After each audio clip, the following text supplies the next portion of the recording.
बेटा कल हमने समायोजन के बारे में पढ़ा था। कुछ बच्चों तक ये पहुंच नहीं पाया था।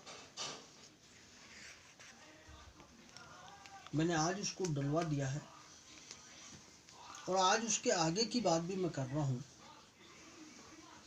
ये बेटा जो मैं चीज़ें अभी जो कल से और आज ये करा रहा हूँ, ये वो चीज़ें करा रहा हूँ जिनमें आपको आगे तक काम आएगा। इसलिए मैंने बुक से हटकर जो इनकी डेफिनेशंस है, जो इनका जो कंसेप्ट है, वो समझाने की कोशिश कर रहा हूँ। ये हमारे आगे तक काम आएंगे। अब समायोजनों को हमने जो हमारी एनसीईआरटी की बुक है उसमें तो एक साथ दे रखा है, लेकिन वास्तव में समायोजनों को हमने दो भागों में भाग किया है। वैसे समायोजन को हर एक अलग अलग आधार पर बांट सकते हैं। अब जैसे व्यय आधारित समायोजन, व्यय पर कौन कौन से समायोजन होते हैं? तो पहला समायोजन होगा इसमें अदत्त व्यय। आज मैं आपको इसकी डेफिनेशन, सबकी डेफिनेशंस बताता हूँ, फिर कल से अपन एंट्रीज करेंगे।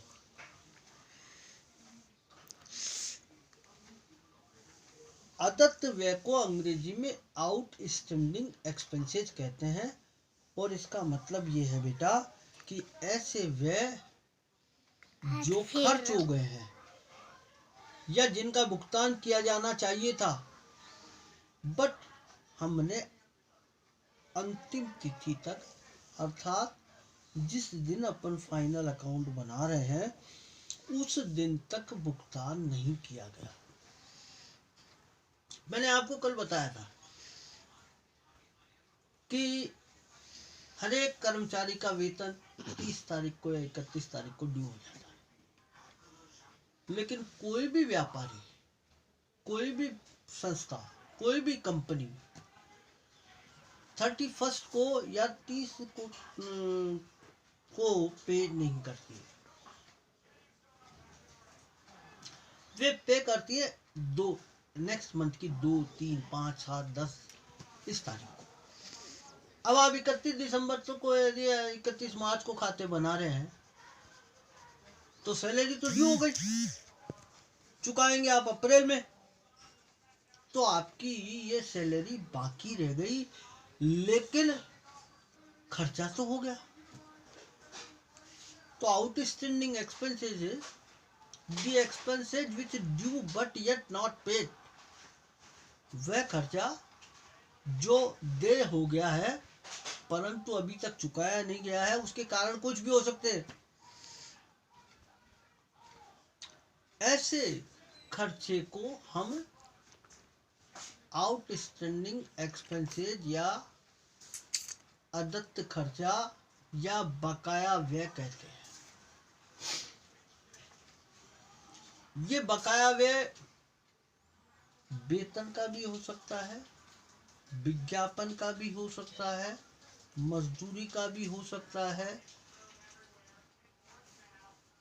और भी छोटे मोटे कैरेज वगैरह सभी के हो सकते हैं।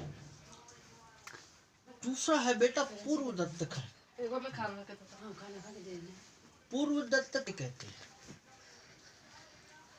ऐसे खर्चे जो अभी हुए नहीं है लेकिन उनका हमने पहले से भुगतान कर दिया गया है। Expenses which not due but be paid, या if we paid in advance any expenses that call prepaid expenses. ऐसा कोई खर्चा जो हमने अभी चुकाया है लेकिन अभी ड्यू नहीं हुआ है, जैसे हमने अग्रिम किराया चुका दिया हो, हमने विज्ञापन के अग्रिम पैसे चुका दिए हो,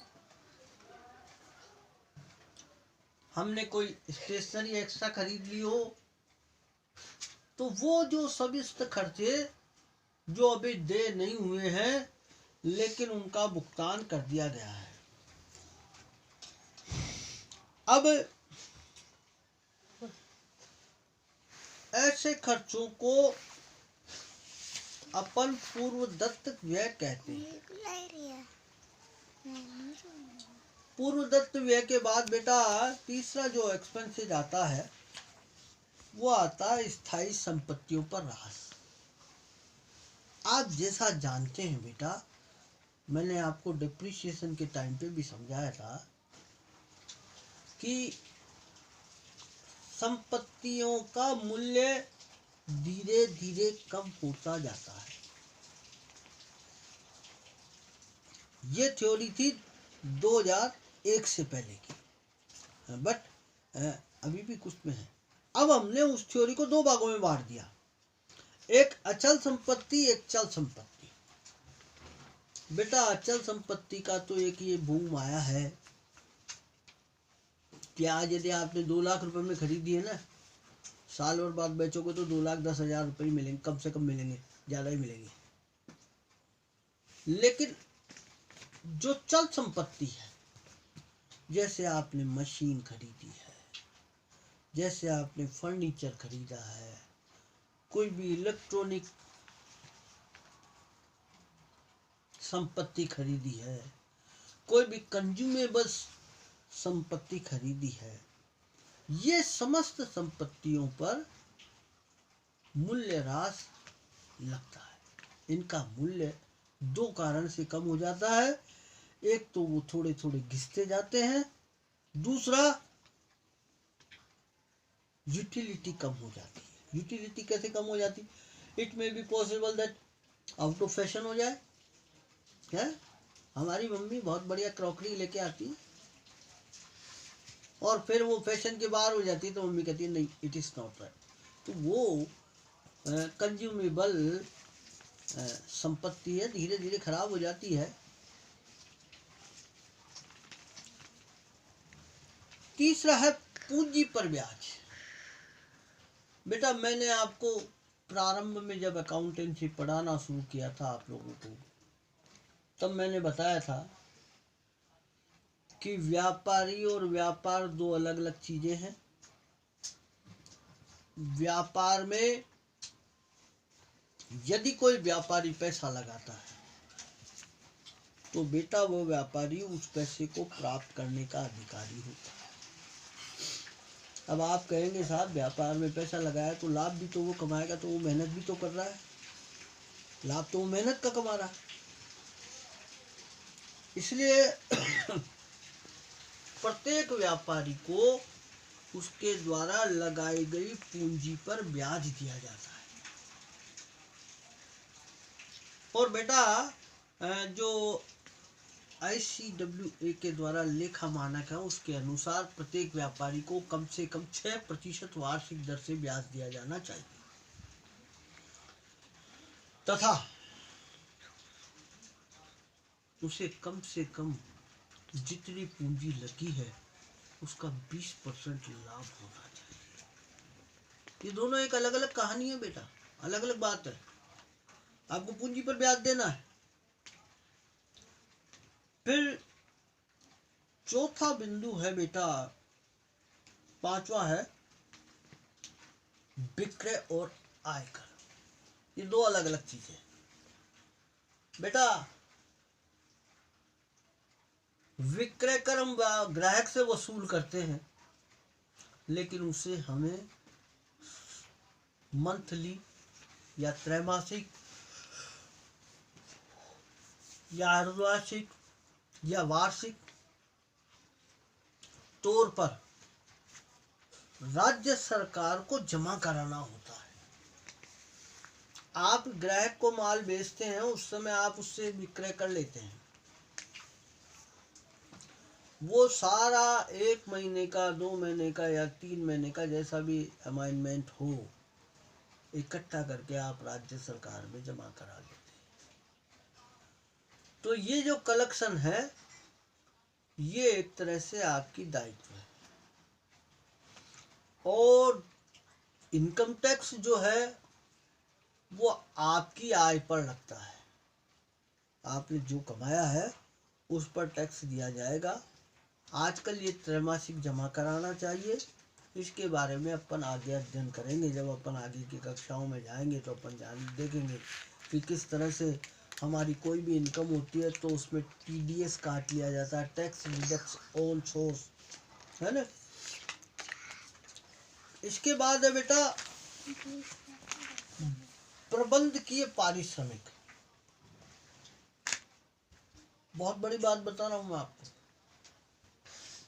किसी भी संस्था का डेवलपमेंट उसके प्रशासनिक अधिकारियों के कारण होता है। बेटा यदि आप अच्छा प्रबंधक है, अच्छा कोई मैनेजमेंट करने वाला व्यक्ति है, अच्छा कोई प्रशासक है, तो वो बेटा आपकी संस्था को बहुत आगे ले जाएगा। और यदि कोई अयोग्य व्यक्ति है तो वो ये बेटा, मैं जो बार बार कहता हूँ, एक अच्छा प्रशासक प्रबंधक क्या होता है। मैंने आपको मैनेजमेंट में भी पढ़ाया बेटा कि एक बेस्ट मैनेजमेंट के द्वारा बंजर भूमि में भी बहुत अच्छी कृषि का उत्पादन, कृषि खेती की जा सकती है।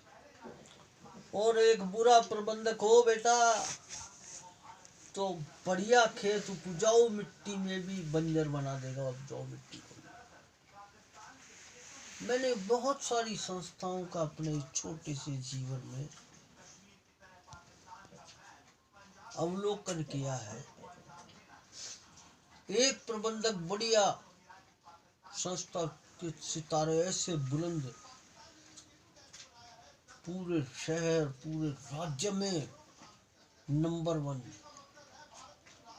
उस प्रशासक के चले जाने के बाद दूसरा प्रबंधक आया तो उतना डेवलपमेंट नहीं कर पाया। तो इसमें न उस संस्था की गलती है, न उसके श्रमिकों की कम गलती है। गलती द डिसीजन मेकर की होती है बेटा। मेरे पिताजी एक बात कहते हैं बेटा, आप एक बहुत प्यासा घोड़ा है, पानी पीना उसकी जरूरत है। आप उस घोड़े को नदी के किनारे पर ले जाओ, मुंह भी नदी में डुबो दो, फिर भी पानी वो जब भी पिएगा जब उसकी इच्छा होगी। और एक अच्छा प्रबंधक में ये योग्यता होती है कि उसको घोड़े को वहां पर ले जाते ही वो पानी पी लेगा। और बुरा प्रबंधक अच्छा नहीं होगा, घोड़े के मन रूप काम नहीं करेगा बेटा, वहां ले जाएगा ना तब भी पानी नहीं पिएगा, घोड़ा प्राण त्याग देगा। तो अच्छे प्रबंधक को बेटा लाभ भी देना होता है। हम ये कहते हैं कि जो अच्छा काम करे ना उसको 100%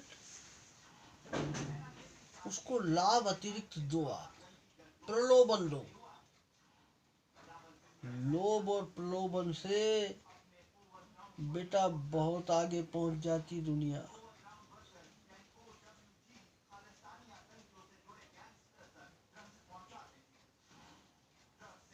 लेकिन ये प्रबंधक का कमीशन जो दिया जाता है बेटा वो लाभ पर दिया जाता है। अब लाभ तो आपने 31 दिसंबर को रात को गणना की है,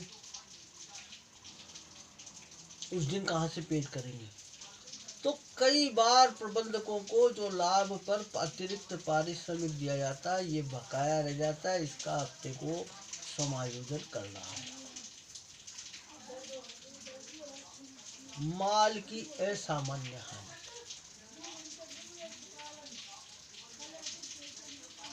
माल का 9 प्रकार से नुकसान होता है। यदि किसी भी प्रकार का नुकसान हुआ है तो उस नुकसान का लेखा भी हमें करना चाहिए। अधिकतर माल सिर्फ सैंपल में बांटे तब भी नुकसान हो गया, माल आग से नष्ट हो गया, माल चोरी चले गया, माल गुम गया, ये सारे नुकसान होते हैं। फिर दूसरा है बेटा आय आधारित समायोजन।